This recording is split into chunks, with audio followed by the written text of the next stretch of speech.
ইশতিয়াক হোসেনের gazette notification হবে কিনা এই ব্যাপারে নির্বাচন কমিশন আমাদের কাছে জানতে চেয়েছিল। নির্বাচন কমিশন তো আসলে একটা সাংবিধানিক প্রতিষ্ঠান, তা আমাদের মতামত জানার আসলে প্রয়োজন ছিল না, কারণ ওরা সাংবিধানিক প্রতিষ্ঠান, ওনারা সাংবিধানিক প্রতিষ্ঠান, ওনাদের সিদ্ধান্ত ওনাদেরই নেওয়ার কথা।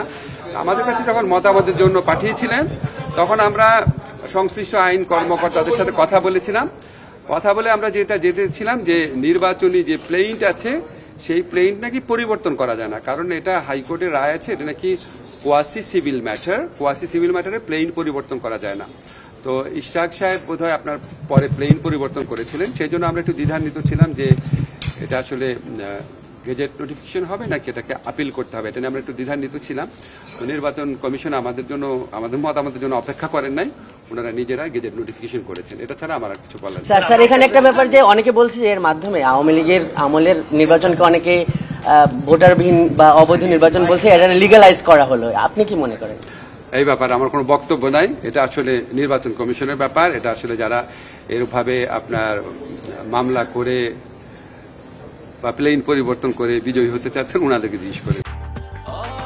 ব্রেকফাস্ট, টিফিন কিংবা স্ন্যাক টাইমে মজাদার আয়োজন মানে অল টাইম ব্রেড। বাংলাদেশের আইনে কোথাও তো মামলা করার ক্ষেত্রে আপনার কোনো বাধা দেওয়া নাই, যে যার মতো মামলা করছে, এবং এখানে অনেক হয়রানিমূলক মামলা হচ্ছে, বিদ্বেষমূলক মামলা হচ্ছে, অন্যের জায়গা জমি দখল, ব্যবসা দখল করার জন্য মামলা হচ্ছে। এগুলো অত্যন্ত আনফরচুনেট, অত্যন্ত পরিতাপের বিষয়। তা আমরা যখন মামলা করে ফেলার পর আমরা পুলিশ প্রশাসনের মাধ্যমে, আদালত প্রশাসনের মাধ্যমে আমরা বিভিন্ন ধরনের প্রতিকার দেওয়ার চেষ্টা করছি। এখন আপনার যখন এত বেশি লোককে আপনার আসামি করা হয়, এত মামলা করা হয়, আমাদের জন্য কাজটা ডিফিকাল্ট হয়ে যায়। কিন্তু আমরা কিন্তু মামলা করতে কাউকে বাধা দিতে পারি না, কিন্তু মামলা হওয়ার পর আপনারা খেয়াল করে দেখেছেন স্বরাষ্ট্র মন্ত্রণালয় থেকে বারবার বলা হয়েছে যে অভিযোগের কোনো বস্তুনিষ্ঠতা পাওয়া না গেলে কাউকে যেন গ্রেফতার না করা হয়। আমরা আবার আদালতের পক্ষ থেকেও আমরা যেখানে আপনার বস্তুনিষ্ঠতা নাই সেখানে যতভাবে আইনগত প্রতিকার দেওয়া সম্ভব সেগুলি দেওয়ার চেষ্টা করে যাচ্ছি। তো এখন আপনার কিছু কিছু ক্ষেত্রে আপনি যে ইরেশ জাকেরের নাম বলেছেন, এরকম ছাড়াও আরও অনেক ক্ষেত্রে কিছু কিছু মামলা হয়েছে যেগুলি আসলে আপনাদের কাছে আমরা একটা অনুরোধ করব, এই মামলাগুলো যারা করে আপনারা একটু তাদের কাইন্ডলি খুঁজে বের করেন না, খুঁজে বের করে একটু মামলাটা সম্পর্কে জিজ্ঞেস করেন, তাদের উন্মোচন করেন।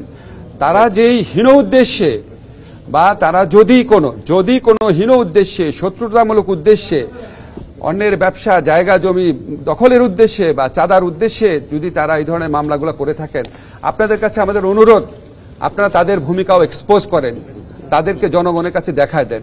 আমরা সরকারের পক্ষ থেকে আরও কি ব্যবস্থা নেওয়া যায় আমরা সারাক্ষণ এটা চিন্তা ভাবনা করছি। প্রয়োজনীয় আইনগত যদি কোনো পরিবর্তন আনতে হয়, পদক্ষেপ নিতে হয়, আমরা সর্বতভাবে চেষ্টা করছি।